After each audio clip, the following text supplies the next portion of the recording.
はい、皆さんこんにちは。立花さゆりです。いきなりですが、その一言で品がないように見えてしまう言葉あるのご存知でしたか？本人は無意識、でも周りは意外と聞いてます。今日は品格のある人が絶対に使わない言葉3選をお伝えします。では結論からいきます。まず否定する言葉です。そして2つ目です。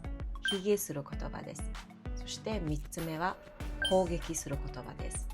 そしてこの動画の最後の方にさゆり先生の小話っていうコーナーがあります。私基本 99% 自責やのに、ある時だけ 100% 多責になるという話をします。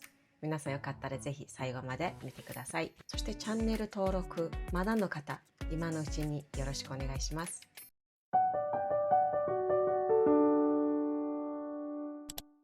はい、ではまず一つ目の否定する言葉です。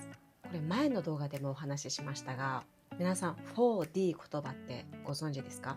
でも、だって、どうせ、だから、この4つです。例えば、それいいですねって言われた時に、でもねって言ってしまう人。何か提案された時に、どうせ無理ですよって言ってしまう人。この 4D 言葉を冒頭で使ってしまうと、相手は会話を続けにくくなってしまいます。では、品格のある人はどうするかと言いますと、まず相手の意見を受け止めます。例えば、なるほどですね。こう言ってから自分の意見を言います。はい、では2つ目の自分を卑下する言葉です。例えば、私なんて、どうせ私には無理。こういった言葉です。謙虚と自己否定っていうのは全くの別物です。上品な人、品格のある人っていうのは自分を大きく見せることもしないけど、必要以上に自分を下げることもしないです。自分を大切に扱える人っていうのは自然と相手を大切にできます。なので、私なんてではなくて、とりあえず挑戦します。やってみます。こう言ってください。はい、では3つ目の攻撃する言葉です。相手を責める言葉です。例えば、だから言ったでしょ。ほら見てみ。なんでそんなことしたの？こういった言葉です。忠告してあげたのに、相手が失敗した時、言いたくなる気持ちわかります。でも、言われた側は反省するより先に傷ついてしまいます。相手を責めるより先に次どうするかを考えてください。なので、かける言葉としては、大丈夫ですよとか、次うまくいきますよ。こういった言葉を言ってあげてください。では今日のお話をまとめます。上品に見える人、品格のある人は以下の3つを言わないです。まず1つ目です。否定言葉です。4D 言葉です。そして2つ目です。自分を卑下する言葉です。そして3つ目です。相手を責める言葉です。品格っていうのはテクニックではないです。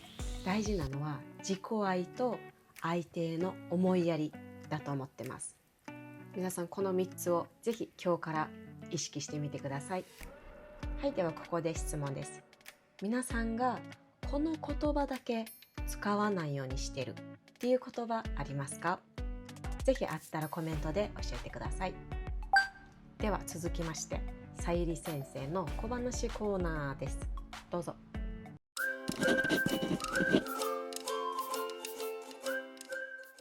はい、ではさゆり先生の小話コーナーが始まりました。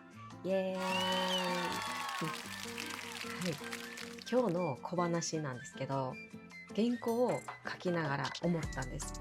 相手を責める言葉は良くないと書いておきながらあることを思い出しました。それ何かって言ったら、自責と他責っていう言葉あるじゃないですか。自責っていうのは全て自分の責任ですよっていう考え方で、他責っていうのは悪いこと、失敗したら全部他の人のせいですっていう風な考え方なんですよね。で、私は基本的に 99% 自責なんですよ。何かうまくいかない時でも、まず自分に改善点がなかったかなって考えます。でも残りの1%、ある瞬間だけ思いっきり人のせいにします。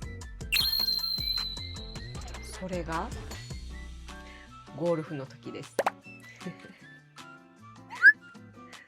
ほんで自分がチョロしたらですね、チョロっていうのはボールにあんまり当たらなくてちょこんとしか飛ばないミスショットのことです。はい、今世紀が誇るナンバーワンのチョロミスショット動画がございます。皆さんよかったら見てください。